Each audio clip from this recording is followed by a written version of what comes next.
தேவனே, இன்று என்னை உருமாற்றும். ஜூன் மாதம் 27ஆம் தேதி. உங்களுக்குள் உள்ள ராஜ்யம். லூக்கா 17:21. இதோ தேவனுடைய ராஜ்யம் உங்களுக்குள் இருக்கிறதே. வாசிக்க வேண்டிய பகுதி வெளிப்படுத்தின விசேஷம் 3ஆம் அதிகாரம் 15 முதல் 21 வரை. உன் கிரியைகளை அறிந்திருக்கிறேன். நீ குளிரும் அல்ல, அனலும் அல்ல.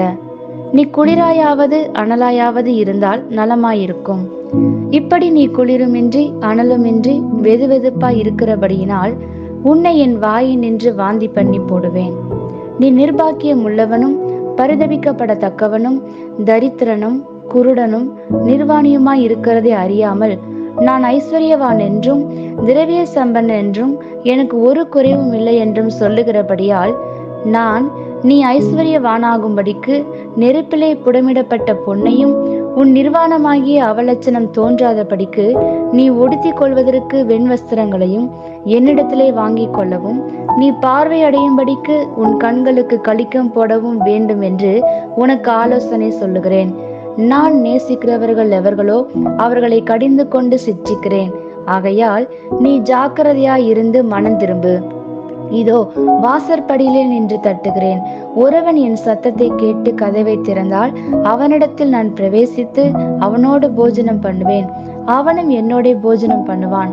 நான் ஜெயங்கொண்டு என் பிதாவினுடைய சிங்காசனத்திலே அவரோட கூட உட்கார்ந்தது போல ஜெயங்கொள்ளுகிறவன் எவனோ அவனும் என்னுடைய சிங்காசனத்தில் என்னோட கூட உட்காரும்படி அருள் செய்வேன். ஆமேன். ஒரு ராஜா ஆளுகிற இடம் ராஜ்யம். தேவன் இந்த உலகை சிருஷ்டித்த போது அது முழுவதும் அவருக்கு சொந்தமாக இருந்தது. அதை அவர் ஆளுகை செய்தார். அதை ஆளுகை செய்யும் அதிகாரத்தை மனிதனுக்கு கொடுத்தார். மனிதன் பாவம் செய்த போது அந்த ராஜ்யத்தை பிசாசிற்கு விற்று போட்டான். மனிதன் பிசாசிற்கு விற்று போட்ட அந்த உலகத்தை மறுபடியும் மீட்கவே இயேசு கிறிஸ்து வந்தார். இன்று தேவன் விரும்புவதெல்லாம் இந்த உலகத்தில் வாழும் மக்களின் இருதயத்தை ஆளுவதையே. அவர் நம் வாழ்க்கையின் மைய பகுதியில் இருக்க விரும்புகிறார். பல நேரங்களில் நாம் தேவனை நம்முடைய வாழ்வின் ஓரத்திற்கும் விளிம்பிற்கும் தள்ளுகிறோம். சிலர் தேவனை தங்கள் பண வங்கியாக கருதுகிறார்கள். தங்களுக்கு பண தேவை ஏற்படும் போது மட்டுமே அவரிடம் செல்கிறார்கள். சிலர் அவரை தங்கள் மருத்துவராக கொண்டுள்ளனர். அவர்கள் தாங்கள் வியாதிப்படும் போது மட்டுமே அவரை தேடுகிறார்கள். ஆனால் தேவன் நம் வாழ்க்கையின் துவக்கமாகவும் முடிவாகவும் இருக்க விரும்புகிறார். அவருடைய ராஜ்யம் நம்மில் நிறுவப்பட விரும்புகிறார். தேவன் உங்களுக்குள் ஒரு ஒப்பற்ற ராஜ்யத்தை நிறுவ நோக்கமாக இருக்கிறார். தேவனுடைய ராஜ்யம் பேர் புகழினால் வருவது இல்லை. அது அரசியல் ரீதியான ஆட்சியும் அல்ல. இது இயேசுவை ஒரு மனிதனின் வாழ்வின் மையமாக கொண்ட ராஜ்யம்.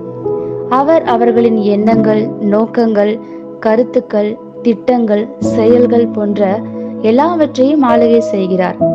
ஒரு மனிதனை தேவன் ஆளும்போது அவன் இவ்வுலகத்திலுள்ள பிசாசின் ஆட்சியை கவிழ்த்து போடலாம். உங்களுக்குள் இருக்கும் தேவனுடைய ராஜ்யம் உங்களை கனியுள்ளவர்களாக மாற்றியமைத்து மற்றவர்களே ஆசிர்வதிக்கிறது. பெருக்கம் உங்கள் அனுதின வழக்கமாக இருக்கும். நீங்கள் புதுபலன் பெற்று மற்றவர்களுடைய வாழ்க்கைக்கு அர்த்தத்தை ஊட்டுகிறீர்கள். நீங்கள் செல்லும் இடமெங்கும் பாதிப்பை உண்டாக்கும் ஜனங்களாக மாறுகிறீர்கள். ஆமேன். இந்த வார்த்தைகளினால் நீங்கள் ஆசிர்வதிக்கப்பட்டீர்கள் என்று நாங்கள் நம்புகிறோம்.